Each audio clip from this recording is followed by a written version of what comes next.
Iyo winjiye mu gasantere ka Buhanda mu karere ka Ruhango utangira kubona ibikorwa remezo birimo ibitaro bya Gitwe, ishuri rikuru ESPG, amashuri yisumbuye arimo ESAPAG. Ibi bikorwa remezo ngo byatekerejwe kandi bishyirwa mu bikorwa n'ababyeyi kubera ikibazo cy'abana batabonaga aho bakomereza amashuri ndetse n'urugendo rurerure rw'aho abaturage bivurizaga. Uraye neza Gerald uhagarariye aba babyeyi n'ibyo asobanura. Cyari ikibazo cy'ingorabahizi. Ibitaro bya hafi dufite ni ibitaro by'i Kabgayi.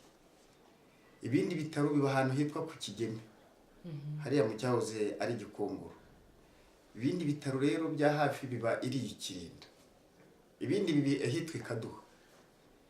Iyo rero umurwayi bamwoherezaga aho hantu, abahecura bizi baraguma, benshi bacikaga intege, benshi bakabimuhira batabasha kugira aho bajya.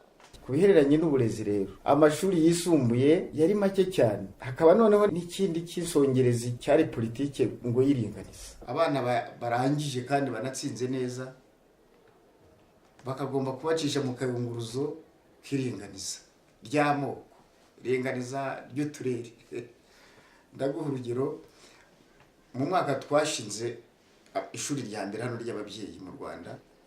Muri uwo mwaka abana bo muri komine Murama yose bemerewe kwimuka kugira ngo bajye mu mashuri yisumbuye bari 3. Nabo kandi b'abantu bifite babi Kigali. Hano Masango n'abana 4.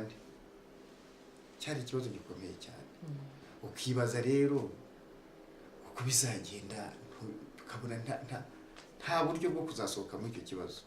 Uraye neza Gerard kandi avuga ko kuba intwari bisaba kwitanga, gukunda gukorera, kudapfa gucibwa intege n'ibibonetse byose, kudatinya, kwanga umugayo no gukunda igihugu cyawe. Intwari kwikurangwa n'urukundo, kuko iyo ufite urukundo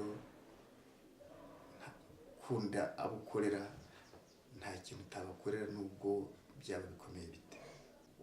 Udapfa gucibwa intege n'ikibonetse cyose kandi ukabinyangamugayo. Umuhorakeye Christine ni umunyeshuri wiga mu ishuri ry'ubuganga medicine. Avuga ko ubutwari bw'ababyeyi bagize ishyirahamwe ry'ababyeyi b'Abadventiste rya Gitwe rifite uruhare runini mu kongera umubare w'abaganga. Ni ubutwari cyane kuko iyi faculty ya medicine nyine isohora abaganga, kandi abaganga ni ababungabunga ubuzima. Rero abaganga, umubare w'abaganga ni wiyongera kubera iyi faculty ya medicine, bizaba ari byiza kurushaho, igihugu cyacu kizatera imbere. Bamwe mu bahize nabo bavuga ko byabahaye amahirwe yo kubona akazi ndetse no gukomeza icyiciro cya 2 cy'amashuri makuru. Ubwo imyanya tutari tubona imyanya muri leta, twiga muri ESAPAG ndetse tuza kurangiza dufite n'amanota meza, tubasha no gukomeza muri kaminuza. Uyu munsi rero tukaba twararangije, bikaba byaradufashije kwiyubaka nk'uko mwabyumvishije, tukaba tugeze no ku rwego rwo kuba dufite icyiciro cya master. Bamwe mu baturage bakoraga ibirometero byinshi kugira ngo bagere ku bitaro, ngo kubaka ibitaro bya Gitwe byabavunnye amaguru. Ibitaro bimaze kubaho byahise bitworohera ku buryo haba ari hafi y'imiryango, ku buryo n'umuryango kukugeraho bikorohera cyane kurusha yuko waba uri CHK cyangwa i Butare. Kugeza ubu ishuri rikuru rya Gitwe ESPG rimaze kurangizamo abanyeshuri bagera ku 3,000, ayisumbuyeyo amaze kurangizamo abanyeshuri basaga 10,000. Ibitaro bya Gitwe ubu byo bikaba biri kwagurwa kugira ngo bizabe ibitaro bya kaminuza bya Gitwe. Christine Wizeye, Televiziyo y'u Rwanda mu karere ka Ruhango.